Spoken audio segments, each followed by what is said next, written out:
Welcome to Suman TV. నేను మీ ఈశ్వర్ కొక్కంటి. ఆయన tweet చేస్తే సెన్సేషన్, బయోపిక్ చిత్రం తీస్తే సంచలనం, కాంట్రవర్సీ కింగ్. కోట్లు పబ్లిసిటీ పెట్టి చిత్రాలు తీసే నిర్మాతలకు రాని పబ్లిసిటీ ఆయన చేసే కాంట్రవర్సీలకు అంతకు మించిన పబ్లిసిటీ వస్తుంది. ఇప్పటికే ఆయన ఎవరో మీకు తెలిసిపోయి ఉంటుంది. ఆయనే రామ్ గోపాల్ వర్మ. ముద్దుగా అభిమానులు ఆర్జీవి అని పిలుచుకుంటారు. రామ్ గోపాల్ వర్మ తీసే చిత్రాలకు కాంట్రవర్సీని క్రియేట్ చేస్తూ రాజకీయ వర్గాల్లో కలకలం రేపుతున్నాయి. ఇటీవల ఆయన తీసిన వ్యూహం సినిమా రాజకీయ వర్గాల్లో సంచలనం రేపుతోంది. ఇటీవల వ్యూహం సినిమాపై టీడీపీ యువ నేత నారా లోకేష్ గారు కోర్టును ఆశ్రయించగా జన సైనికులు ఆందోళన కార్యక్రమాలు చేపడుతున్నారు. ఈ విషయంపై మాట్లాడడానికి మనతో పాటు Rayalaseema Janasena party co convener Ramdas Chowdary garu, municipal vice chairman Jinka Venkatachalapathi garu, TDP రాష్ట్ర మైనార్టీ నాయకులు ఎస్ఏ మస్తాన్ గారు మన స్టూడియోలో ఉన్నారు. వారిని అడిగి మరిన్ని విషయాలను తెలుసుకుందాం. నమస్తే, అందరికీ నమస్తే. సార్, మొదటిగా చెప్పండి, రామ్ గోపాల్ వర్మ తీస్తున్న వ్యూహం సినిమాపై జన సైనికులు ఆందోళన కార్యక్రమాలు చేపడుతున్నారు.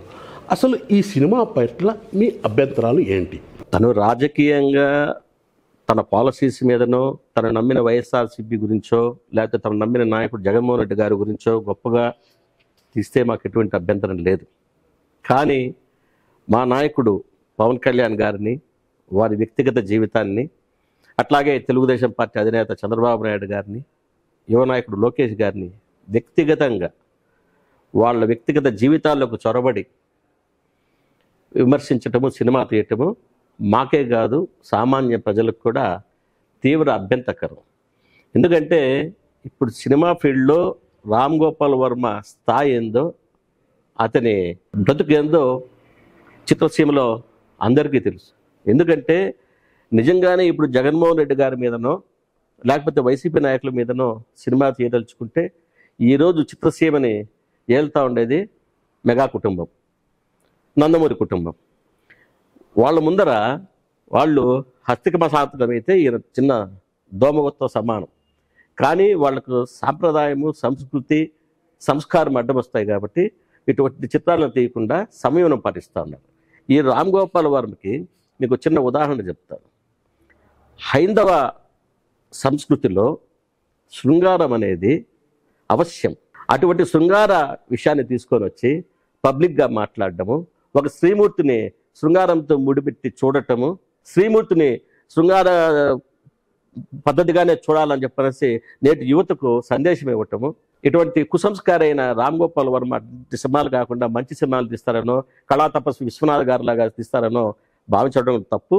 కాబట్టి మా జన సైనికులు సహజంగా ఆవేశపరులు కాబట్టి ఆయన మా నాయకుడి పట్ల తీసిన అభ్యంతరకర సన్నివేశాల పట్ల వాళ్ళు ఆందోళన చెందడం సహజం. మస్తాన్ గారు, మీరు చెప్పండి, ఇప్పుడు వ్యూహం సినిమాపై ఆపాలంటూ నారా లోకేష్ గారు కోర్టును ఆశ్రయించారు. ఈ సినిమా పట్ల తెలుగుదేశం పార్టీ ఎందుకు అభ్యంతరం వ్యక్తం చేస్తుంది? కోర్టును ఆశ్రయించాల్సిన అవసరం ఏముంది? ఫస్ట్ ఆఫ్ ఆల్ చెప్పాలంటే, రామ్ గోపాల్ వర్మ లాంటి వ్యక్తి సినిమా ఇండస్ట్రీకే పరమ చెత్త, పరమ వేస్ట్. ఎందుకంటే సినిమా ఇండస్ట్రీ అంటే కేవలం డబ్బు సంపాదన కోసం కాదు, సమాజానికి ఉల్లాసంగా, వినోదంగా, ఉత్తేజపరిచే సినిమాలు తీస్తూ రేపటి తరం యువకులకి ఆదర్శంగా ఉండాలని ఈరోజు కళాతపస్వి కె విశ్వనాథ్ గారి సినిమాలు చూడండి, ఎప్పుడో 40 ఏళ్ళ నుంచి చూస్తున్నాం సినిమాలు అనేది. ఈరోజు కూడా ఆదర్శంగా తీసుకుంది ఇండస్ట్రీ కూడా అయితేనేవి ఇటువంటి వ్యక్తులు. ఇప్పుడు బాహుబలి సినిమా చూడండి, డైరెక్ట్ తీశాడు, ఏ విధంగా ఉంది, ఎట్లుంది, ఆ విధంగా సినిమాలు తీస్తే ఎవరైనా ఎంకరేజ్ చేస్తారు.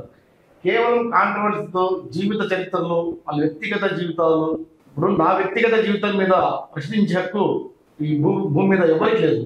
అటువంటిది లోకేష్ గారి వ్యక్తిగత జీవితం మీద, చంద్రబాబు నాయుడు గారి వ్యక్తిగత జీవితం మీద, వాళ్ళ కుటుంబ సభ్యుల వ్యక్తిగత జీవితం మీద ఈయన సినిమాగా చూపించడము ఏ ఒక్కరు కూడా ఇష్టం ఉండదు.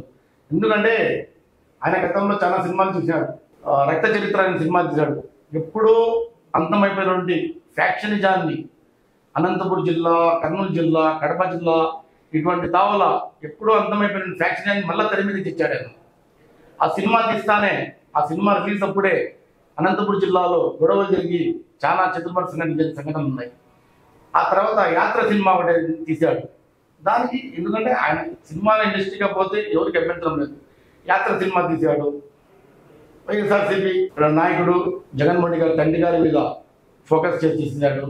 ఎందుకంటే కేవలము ఆయన చేసినటువంటి మంచి పనులు చూసుకుంటే అంటే వ్యక్తిగత జీవిత చరిత్ర ఏదైనా సినిమా తీయాలంటే ఆయన చేసినటువంటి చెడులు చూపించాలా, ఆయన చేసినటువంటి బాబు చూపించాలా, ప్రజలకి ఒక ఏ విధంగా ప్రజలు అండర్స్టాండ్ అవుతారు, వాళ్ళకి ఏ విధంగా ఎంకరేజ్ చేస్తారు ఉద్దేశం. కానీ మేము ఆయన చేసే సినిమాలకి ఎటువంటి అక్షమణ చేయడం లేదు. మా వ్యక్తిగత జీవితాల మీద సినిమా చేసే హక్కు నీకు అధికారం లేదు అని. ఓకే మస్తాన్ గారు, ఎన్టీ రామారావు యమగోళ చిత్రంలో అప్పటి కాంగ్రెస్ నాయకులపైన సెటైర్లు వేశారు. అది ఎంతవరకు వాస్తవం అంటారు? దాన్ని మీరు సమర్థిస్తారా? బొబ్బులిపులిలో కూడా లాస్ట్ సీను కేవలం అప్పటి ప్రభుత్వాన్ని వ్యతిరేకిస్తూ తీశారు. అది కూడా కరెక్ట్ అంటారా? అప్పుడు కాంగ్రెస్ వాళ్ళు ఎవరు కానీ ఆ సినిమాకి ఆక్షేపించలేదు, రోడ్ల మీద రాలేదు. అది మా వ్యక్తిగత జీవితాలను చెప్పలేదు. అది సెటైర్లు అంటే సెటైర్ల కిందకే ఉంటుంది. కానీ వ్యక్తిగత జీవితం లేదు, సెటైర్లు లేదు. వ్యక్తిగత జీవితాన్ని ప్రదర్శనగా చూపించడం అనేది తప్పు అని మేము చెప్తాము. ఇంకా వెంకటచలపతి గారు, మీరు చెప్పండి, ఈ వ్యూహం సినిమా వెనకాల వైఎస్ఆర్ కాంగ్రెస్ పార్టీ నాయకులు హస్తం ఉందని ప్రచారం సాగుతుంది. ప్రతిపక్షాలు కూడా ఆరోపిస్తున్నాయి. ఇందులో వాస్తవం ఎంతంటారు? మీరే చెప్తా ఉన్నారు ప్రచారం అని. అది అవాస్తవం. మంది ప్రజాస్వామ్య దేశం. ఇప్పుడు గౌరవ తెలుగుదేశం నాయకులు మీరు అడిగిన ప్రశ్నలోనే సమాధానం. నేను 10వ క్లాస్ చదివేటప్పుడు బొబ్బులిపల్లి సినిమా అన్నగారు నందమూరి తారక రామారావు, అతన్ని అభిమానించిన నాయకులు అంటే ఈ రాష్ట్రంలోనే కాదు, దేశంలో ఎక్కడైనా అంటారు. మేము 10వ క్లాస్ చదివేటప్పుడు ఆ కోర్టు సీన్ చూసి మాకే ఎంతో ఉద్రేకం వచ్చేదన్నమాట. అంటే అది 10th ఇంటర్మీడియట్ పెట్టేటప్పుడు ఏ విధంగా ఉంటారు పిల్లలు. కోర్టు సీన్లో డైరెక్ట్ ఆనాటి స్వర్గీయ ప్రధాని ఇందిరమ్మ గారి పైన ఆ రోజున్న ప్రభుత్వాలు మరి సెన్సార్ కూడా కొన్ని నెలలు కూడా దానికి పర్మిషన్ ఇవ్వలేదు. దాంట్లో ఎంతో దాసనారాయణ గారు దానికి డైరెక్టర్.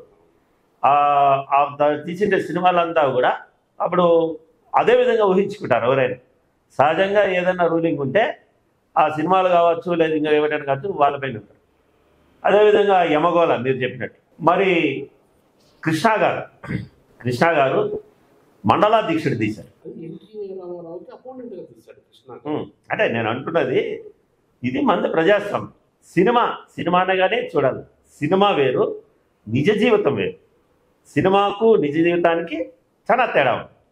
మన వ్యక్తిగత విషయాలు దాంట్లో పొందుపరిచినారు అన్నప్పుడు ఎప్పుడు వస్తుందంటే ఆ యొక్క కుటుంబానికి ఏదైతే తెలుగుదేశం వారు కావచ్చు, జనసేన వారు కావచ్చు, మా యొక్క లీడర్ల పైన, మా లీడర్ల యొక్క వ్యక్తిగతాల పైన తీసినారనంటే ప్యూర్లీ ఆ రక్త సంబంధికుల్లోనైనా పెట్టి నాకు బాబాయ్ అవుతాడు లోకేష్ బాబు, నాకు తాత అవుతాడు చంద్రబాబు నాయుడు గారు, నాకు మేనమామ అవుతాడు పవన్ కళ్యాణ్ గారు అని వాళ్ళ రక్త సంబంధికులను పెట్టి ఇట్లా ఉండింది, మేమంతా కలిసి ఉన్నప్పుడు ఇట్లా మాట్లాడినారు అని వాళ్ళు తీస్తే అప్పుడు ఇంచుమించు దాని దగ్గరికి వచ్చినట్లయితుంది.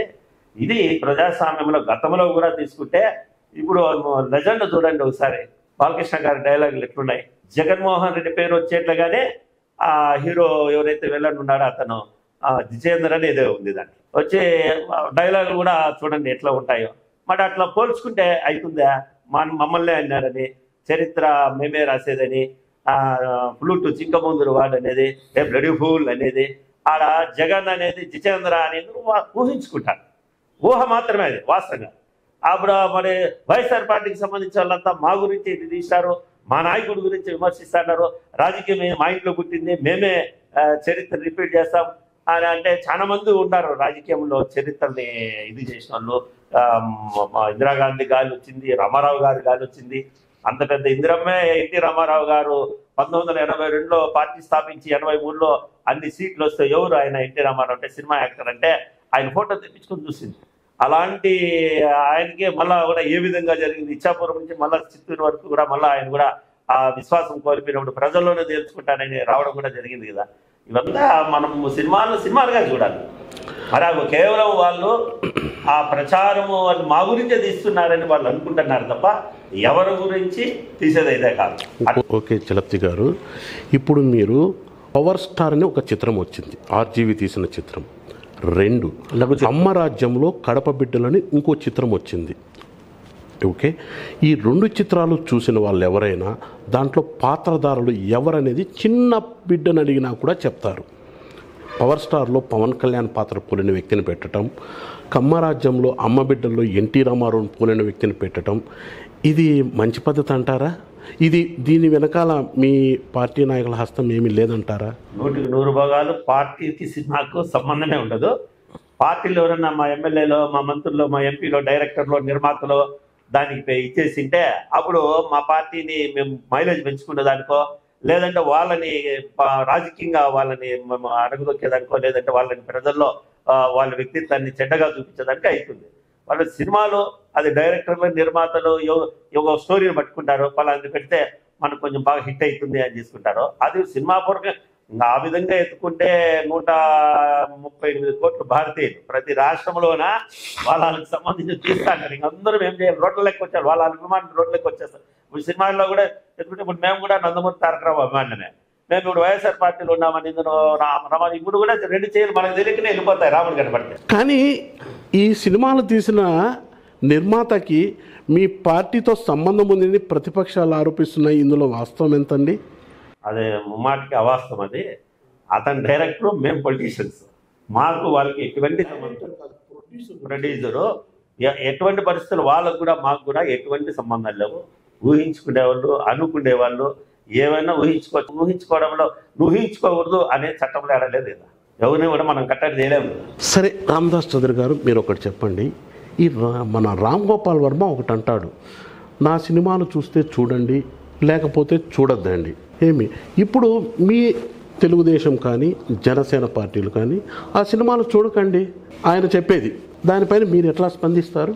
ఇప్పుడు ఈ సందర్భంగా మీరు మమ్మల్ని, తెలుగుదేశం వారిని, వైసీపీ మిత్రుల్ని సుమన్ స్టూడియోకి పిలిపించి ఇంటర్వ్యూ కండక్ట్ చేస్తున్నారు. ఆ ఇంటర్వ్యూ కండక్ట్ చేసేటప్పుడు కూడా దాని ఒక పద్ధతి, ఒక సాంప్రదాయము, ఒక రెస్పెక్ట్, ఒక గౌరవం ఉండాలి. మీరు మీ స్టూడియోకి మమ్మల్ని రమ్మని చెప్పి నేను చేసేది ఎట్లనే ఇంటర్వ్యూ చేస్తాను, మీకు ఇష్టం ఉంటే ఉండండి లేకపోతే పోండి అని అనటమో, లేకపోతే ఒక మెడికల్ షాప్ ఒకటి పెట్టింటాడు పనికిమాల వాడు, ఇప్పుడు ఎక్స్పైరీ డేట్ అనే మెడిసిన్ షాప్లో పెడతాడు, ఇది పనికిరాని మందు, నీకు ఇష్టం ఉంటే కొనుక్కో లేకపోతే పో అన్నాడు అనుకోండి, ప్రజలు దేంతో కొడతారు? చెప్పు తీసుకుని కొడతారు. అట్లాగే కూరగాయలు అంగడి ఉంటుంది, కూరగాయలు ఉన్నప్పుడు వాడు పుచ్చిపోయిన కూరగాయలని పెడతాడు, నేను అమ్మేవి ఇవేనయ్యా, నీకు ఇష్టపడ్డ కొనుక్కో లేకపోతే పో అన్నట్టుంది మీరు చెప్పేది. నువ్వు సమాజానికి పనికిరాని యువతను పెడదోవ పట్టించే చెత్త సినిమాలన్నీ తీస్తూ ఇష్టపడ్డ చూడండి లేకపోండి అంటే అది మంచి పద్ధతి కాదు, సమాజం కూడా దాన్ని హర్షించదు. అట్లాగే ఇందాక మిత్రులు చలపతి గారు చెప్పిన దాంట్లో కూడా నేను ఏకీభవించట్లేదు.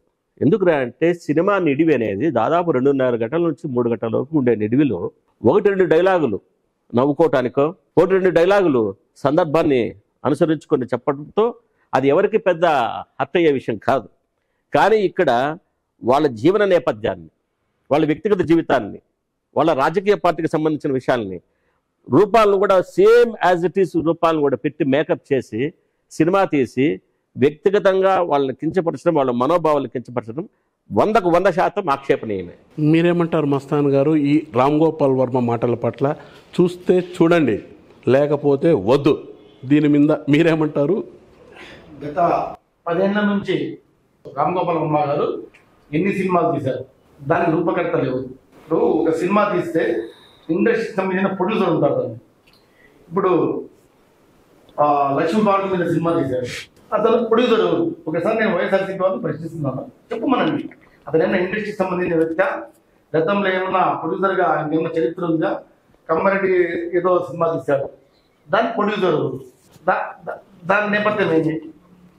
ప్రొడ్యూసర్ అంటే సినిమా ఇండస్ట్రీ నుంచి వచ్చి 10 రూపాయలు పెట్టి ఒక 10 రూపాయలు సంపాదించాలన్న నేపథ్యంలో వస్తారు. కానీ ఇది కేవలం వ్యక్తిగత జీవితాల మీద, తెలుగుదేశం పార్టీ, కమ్మ నాయకులు ఇట్లా వ్యక్తిగత జీవితాల మీద ఆధారపడి సినిమాలు ఎందుకు తీసి ఇప్పుడు తీస్తున్నటువంటి సినిమా, ఇప్పుడు వస్తున్నటువంటి సినిమా కూడా దాని ప్రొడ్యూసర్. ఈ 3 సినిమాలకు కూడా ప్రొడ్యూసర్లు వైఎస్ఆర్సీపీలో ఉన్నటువంటి ప్రముఖ వ్యక్తులు కాదని చెప్పమని నిరూపించమనండి. వాళ్ళ ఇండస్ట్రీకి సంబంధించిన వ్యక్తులను చెప్పమనండి. గతంలో ఎన్ని సినిమాలు వాళ్ళు తీశారు, ఎన్ని సినిమాలు ఇన్వెస్ట్ చేశారు, ఎన్ని సినిమాలు ప్రొడ్యూస్ చేశారని చెప్పమనండి. అప్పుడు కావాలంటే మేము వైఎస్ఆర్సీపీ వాళ్ళకి వాళ్ళ మాటకి ఎక్కువబోతుంది. ఇండస్ట్రీకి సంబంధించిన వ్యక్తులు, పెట్టుబడిదారులు, వైఎస్ఆర్సీపీలో ఉన్న ప్రముఖ వ్యక్తులు, ఈరోజు ప్రొడ్యూసర్గా అవతారం వ్యక్తి రామ్ గోపాల్ తీసుకొని వచ్చి ఈ రాష్ట్రంలో కొంతమందికి అయోమయం కల్పించి వాళ్ళ వ్యక్తిగత జీవితాల మీద రద్దాంతం చేయాలంటే ఈ రాష్ట్ర ప్రజలు ఎవ్వరు కానీ ఒప్పుకోవాలనే సంగతి మీకు తెలియజేస్తున్నాను. దీనికి తిలప్తి గారి సమాధానం చెప్పండి. తిలప్తి గారు వాళ్ళు ఏమంటున్నారంటే ఈ చిత్రాల వెనక ఆ చిత్రం నిర్మాత ఎవరు, అతనికి పార్టీకి ఉన్న సంబంధం ఏమిటని వాళ్ళు అడుగుతున్నారు. మీరే చెప్పండి దాన్ని. ఇప్పుడు ఒక నిర్మాత కానీ డైరెక్టర్ కానీ ఇప్పుడు నందమూరి తారక రామారావుని ప్రతి సినిమాలోనూ చాలా చక్కగా పాతాళ భైరవి కాడి నుంచి కావచ్చు 60-70 సినిమాలు చాలా మంది నిర్మాతలు డైరెక్టర్లు నందమూరి తారక రామారావుకు సంబంధించిన సామాజిక వర్గం కూడా ఉంటుంది. వేరే సామాజిక వర్గం కూడా నందమూరి తారక రామారావు. అందులో మాత్రాన రామారావు గారు సామాజిక వర్గం వాళ్ళు బాగా హిట్ అయిపోతే వాళ్ళ సామాజిక వర్గం ఇది దానికోసమే వాళ్ళు ఇచ్చేసినారు అనుకోవడం తప్పు. ఒకవేళ ప్రొడ్యూసర్స్ కావచ్చు, డైరెక్టర్స్ కావచ్చు, రాజకీయ పార్టీతో సంబంధాలు పెట్టుకోకూడదు అనేది కూడా తప్పు. ఎంతమంది ఇప్పుడు రామారావు గారు ఇండస్ట్రీ నుంచి వచ్చినారు కదా, ఫిలిం ఇండస్ట్రీ నుంచి వచ్చినారు కదా, సినిమా వాళ్ళు సినిమాలో తీసుకోవాలా, రాజకీయాల్లో రాకూడదని అక్కడ చట్టం లేదు. కృష్ణ గారు, సూపర్ స్టార్ కృష్ణ గారు ఆ సినిమాల నుంచే కదా దీనికి వచ్చేది. దాసనారాయణ గారు ఫేమస్ డైరెక్టర్, మరి ఆయన కూడా దీంట్లోకి వచ్చారు కదా.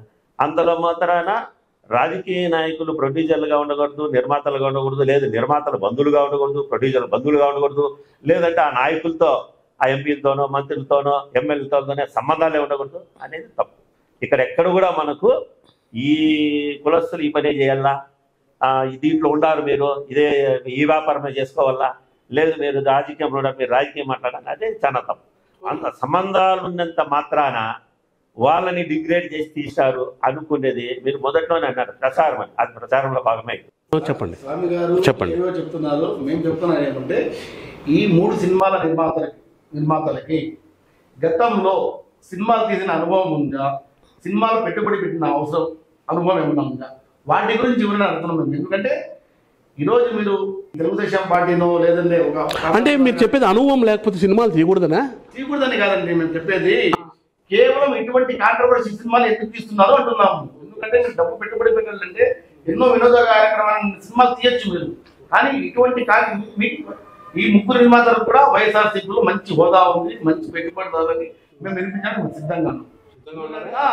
ఇప్పుడు ఎవరు అశ్విని దత్తో ఇంకొకరు సినిమా తీస్తే, ఎందుకంటే వాళ్ళ మీద ఉన్న మంచి అభిప్రాయం, వాళ్ళ కాంట్రవర్సీ ఏమున్నదని ఏ ఒక్క పార్టీ కానీ ఏ ఒక్క సామాజిక వర్గం కానీ వాళ్ళకి అడ్డుపడదు. కానీ వీళ్ళు ఒక రాజకీయ పార్టీలో హోదాలో ఉండి మంచి పారిశ్రామికవేత్తలుగా ఉండి కేవలం ఈ కాంట్రవర్సీకి రామ్ గోపాల్ వర్మని పిలిపించి సినిమా రూపంలో ఒక తెలుగుదేశం పార్టీ నాయకుల వ్యక్తిగత జీవితాల మీద ప్రదర్శన చేయమని చెప్పి పెట్టుబడి పెట్టడం ఇది మంచి పద్ధతి కాదు, మంచి సంస్కారం కాదు. ఈ రాష్ట్రానికి మీరు ఎటువంటి దిశానిర్దేశం చేస్తున్నారు, ఈ రాష్ట్ర ప్రజలకి ఎటువంటి సంకేతం పంపిస్తున్నారు, రాబోయే భవిష్యత్ తరాల కోసం, రాబోయే యువత కోసం ఎటువంటి సంకేతాలు ఇస్తున్నారని మేము వాళ్ళకి తెలియజేస్తున్నాం. అంతే తప్ప సినిమాలు తీయకూడదు, సినిమాలకు పెట్టకూడదని మా అభిప్రాయం కాదు. కేవలము ఎటువంటి అనుభవం లేని వాళ్ళు మీరు పెట్టుబడిదారులు, అటువంటి కాంట్రవర్సీ సినిమాకి ఎందుకు పెట్టుబడి పెడుతున్నారు?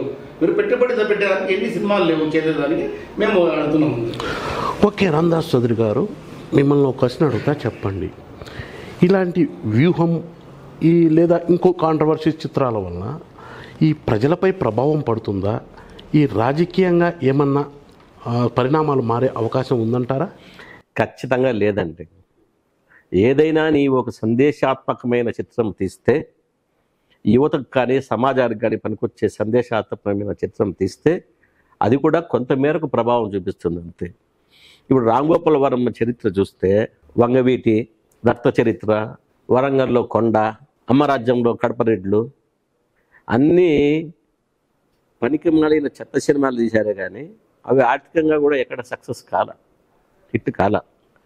కాబట్టి సందేశాత్మకమైన చిత్రాలు గురించి తీస్తే, సమాజానికి పనికొచ్చే సినిమాలు తీస్తే కొంతమేర ప్రభావితం చూపిస్తుంది అంతేగాని ఈ సినిమాలన్నీ రాజకీయ ముఖ చిత్రాన్ని మార్చేయి కానీ ప్రజల మనసులో ఆల్రెడీ ఒక నాయకుడికో, ఒక నాయకత్వానికో, ఒక ప్రభుత్వానికి వ్యతిరేకంగానో, ప్రభుత్వానికి అనుకూలంగానో, ప్రతిపక్షానికి అనుకూలంగానో, వ్యతిరేకంగానో ఓటు వేయాలా అని చెప్పనేసి వాళ్ళ నిర్ణయించుకునే నిర్ణయాత్మక శక్తిని మార్చేంత శక్తి సినిమాలకు లేదు, ఇటువంటి చెత్త సినిమాలకు అసలు లేదు.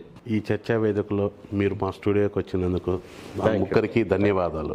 సుమన్ టీవీ కూడా, ప్రజాదరణ గల సుమన్ టీవీ కూడా మా యొక్క మదనపల్లి పట్టణంలో పెట్టడానికి చాలా సంతోషం ఉంది. ఇంకా అంచెలంచెలుగా ప్రపంచ స్థాయిలో ఇంకా మంచి పేరు తెచ్చుకోవాలని. Thank you.